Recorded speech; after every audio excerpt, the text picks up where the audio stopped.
Thank you. But I think when you move away from the manual of how things should be and you start listening, I mean, in all of the stories that you've shared here, there's a component of relationships and connecting with people and listening.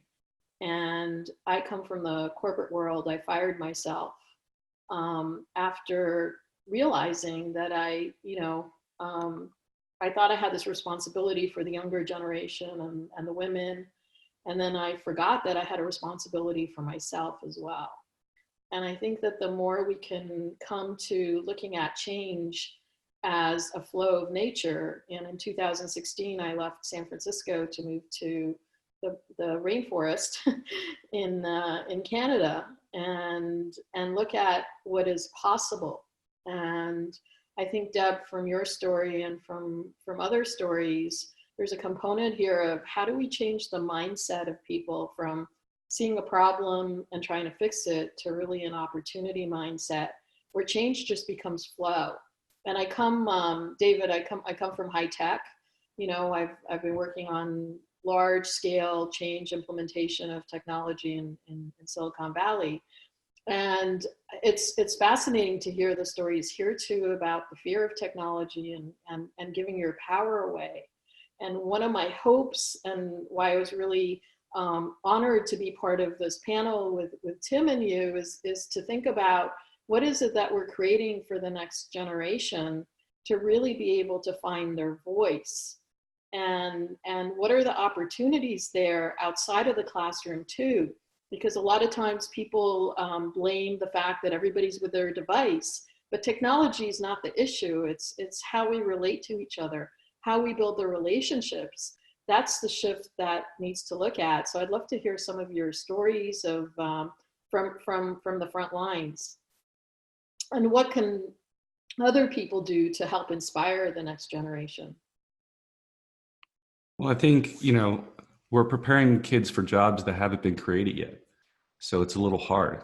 It's a big shift in the education model to more of a creative aspect, right? What we really need to do is have these students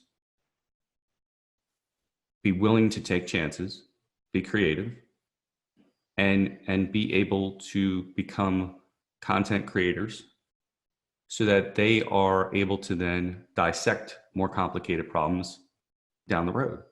I mean, there's more devices than there are humans in the world. Cybersecurity is a big thing.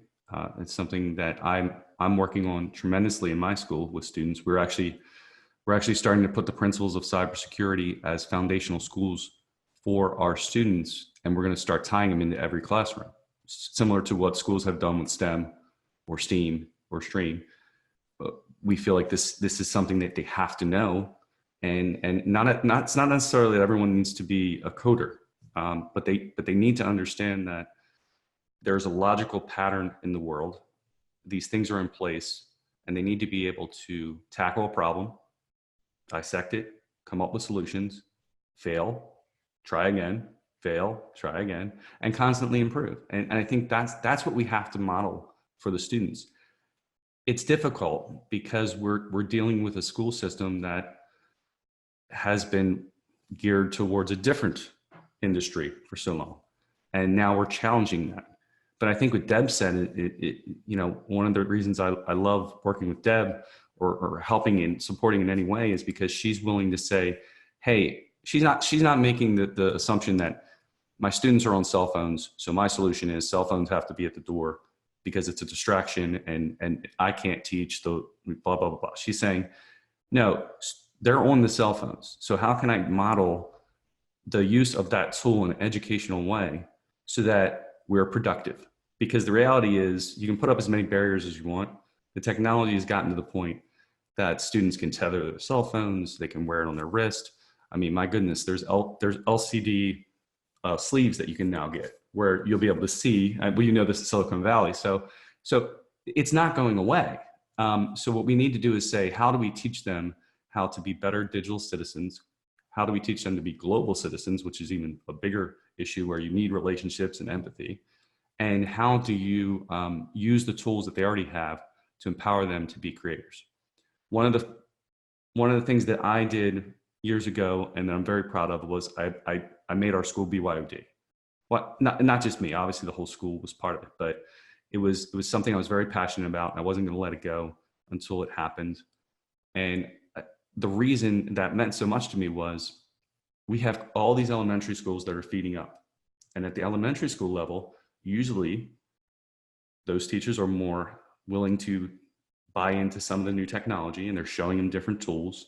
Schools are either iPads or Chromebooks or PC or Macs, and kids are coming to middle school with a certain set of skills already. And what are we doing? We're saying, no, it doesn't matter if you already know how to create a PowerPoint, but you happen to call it a Keynote, or you're doing a Prezi or Sway, whatever it is.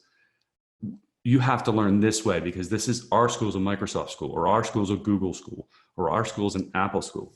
And I think what we're doing is it's some people will make the argument, well, they need to know these skills for business or for later in life.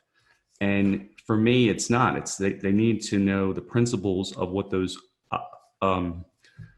tools accomplish, and it's more about you as an educator set them up for success. So I'm expecting your products, your artifact, to have X, Y, and Z, and let them use whatever tools they want.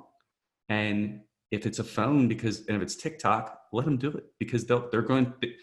It eases their anxiety because they already know how to use that stuff. Instead of having the student create something that they want you, I'm trying to think how to say this, so I apologize, but instead of saying your artifact or your assignment has to be this way, what we should be saying is, I need your thoughts on blank. And how you present that to me can be one of many ways. Because then the student is actually learning because they're worried more about the material and they're trying to show their best self in their work, as opposed to Mr. Hennel needs this to be in a PowerPoint and I need 3 slides and the first slide needs to be this format and the second slide needs this. I think we get hung up on all those little things that were initiatives at one point, and it's really a challenge. And something to think about too, for if any administrators are listening, is onboarding new teachers is so huge because every year, every school wants to do a new thing. And the problem is when you have turnover, as we mentioned earlier, where you may get 12 teachers every year or whatever it is. If we did blended learning 2 years ago, well, they didn't get any of that PD, but now we're expecting everyone to be blended learners or whatever it was, flipping the classroom, whatever it was. We have to make sure that we're giving enough support to those new teachers to have those same experiences so that they can then translate that in the classroom and give it back to the students. So I don't know if that answered your question, but those are things that mean a lot to me. Okay. Yes. It's technology is a big one. It's when I started teaching, it was mainly, in fact, in my first school, it was you had a whiteboard pens, and you had your whiteboard, and that's it. And you would copy from textbooks, and you turn to page whatever, and pretty much by the 3rd to 4th year into my teaching, you had interactive whiteboards. Students didn't want to sit down and go through a whole, maybe 60 minutes of just copying from the board or learning something in mathematics anymore. You had to incorporate things like games into it. So I think it's important to go with the trend. I think I love what David said about how some of these children, we're preparing them for jobs that have not even been created yet. So if I go into the classroom and I always do the same thing every single day, all year, every year, then what am I really teaching them? I'm teaching them that don't be flexible, don't try new things. If I'm saying, no, we're always going to do it this way, then subconsciously I'm actually imprinting that into their minds that, listen, this is how mathematics is taught and learned, and this is how it's always going to be taught and learned. But if we try different things, so being open, a lot of times, some of the things I tried ended up as a disaster. But you just laugh about it and you move on. Like, okay, that didn't work. And you try something else. So I think that's one of the ways that we can actually, without being hypocritical about it, we're saying you have to be flexible, you have to be creative, but we're not willing to be creative. Yeah, and collaborating, because you don't have to get all the answers yourself. There are people that are already quite savvy with technology, for example. It's about collaborating, getting ideas from them, observing their own teaching, sitting in the back. That's something that's fairly common here in England. You literally can ask a teacher, oh, can I come and sit in on your lesson? I hear you're doing really great work in this area. And yeah, you sit in the back, get some ideas, and try and implement it in your own lessons. And let's not forget too that for me, I always go into, especially technology lessons, expecting my students to know more than I do. They will probably be able to show me things, or at least one student, if not more than that, will be able to show me things that I never knew or able to go or be able to move on, be able to do on any app or software. So I definitely utilize my students and my my PLN on Twitter. Dave's mentioned it before.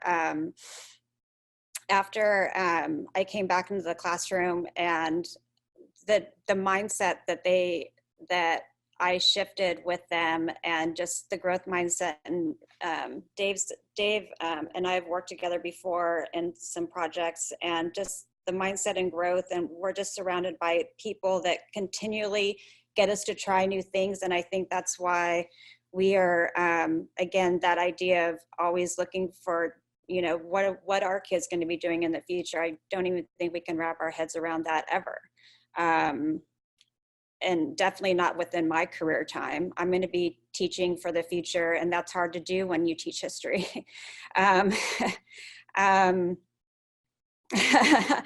But we will try, and we will continue, and we will, and sometimes that means failing, but that's okay. That's okay to let them see you fail on a regular basis, and it's okay for them to see you succeed on a regular basis too, because that's what hopefully they will continue to try themselves.